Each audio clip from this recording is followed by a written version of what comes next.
வேலூர் மாவட்டம் குடியாத்தத்தில் water bottle cooling இல்லை என்று கூறி டீ கடைக்குள் புகுந்து ஒரு கும்பல் தாக்குதல் நடத்தியுள்ளது. டீ கடை உரிமையாளர் தாக்கப்படும் சிசிடிவி காட்சிகளும் வெளியாகியுள்ளன. சம்பவத்தின் பின்னணி என்ன?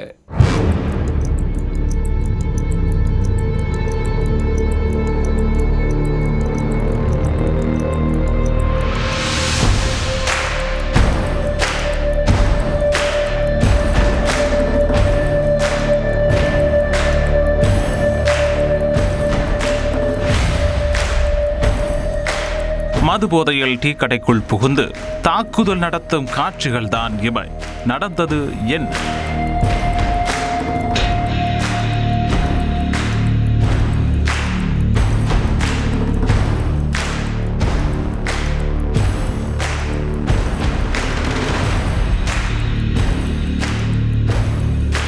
வேலூர் மாவட்டம் குடியாத்தம் அரசு மருத்துவமனை எதிரே உமாபதி என்பவர் டீ கடை நடத்தி வருகிறார்.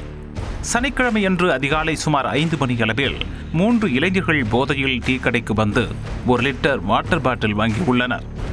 அப்போது வாட்டர் பாட்டிலில் ஏன் கூலிங் இல்லை என கேட்டு டீ கடை உரிமையாளர் உமாபதியிடம் வாக்குவாதத்திலும் ஈடுபட்டுள்ளனர். போதையில் இருந்த 3 இளைஞர்களும் உமாபதியை சரமாரியாக தாக்கியும் இருக்கின்றனர்.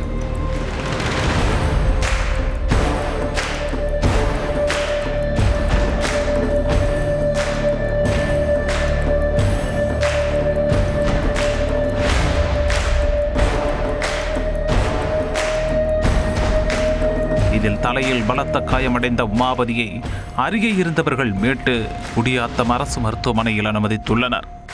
தகவல் அறிந்து வந்த குடியாத்தம் காவல்துறையினர் டீ கடையில் பொருத்தப்பட்டுள்ள சிசிடிவி கேமரா காட்சிகளை ஆய்வு செய்து பார்த்தபோது தாக்குதல் நடத்தியவர்களின் அடையாளங்கள் தெரிய வந்தன. தொடர்ந்து நடத்தப்பட்ட விசாரணையில் அந்த இளைஞர்கள் அதே பகுதியில் சுற்றித் திரிந்ததும் கண்டுபிடிக்கப்பட்டது. இதனைத் தொடர்ந்து காவல்துறையினர் அந்த 3 இளைஞர்களையும் பிடித்து காவல் நிலையத்துக்கு அழைத்துச் சென்றனர். அவர்களிடம் நடத்தப்பட்ட விசாரணையில் அவர்கள் குடியாத்தம் அடுத்த சித்தாதூர் கிராமத்தைச் சேர்ந்த சந்தோஷ் என்கிற தமிழரசன், சுண்ணாம்புப்பேட்டி பகுதியைச் சேர்ந்த வாசுதேவன், தாளையாத்தம் பகுதியைச் சேர்ந்த விக்கி என்பது தெரிய வந்தது. 3 பேரையும் கைது செய்த போலீசார் அவர்கள் மீது 4 பிரிவுகளின் கீழ் வழக்கு பதிவு செய்து சிறையில் அடைத்துள்ளனர்.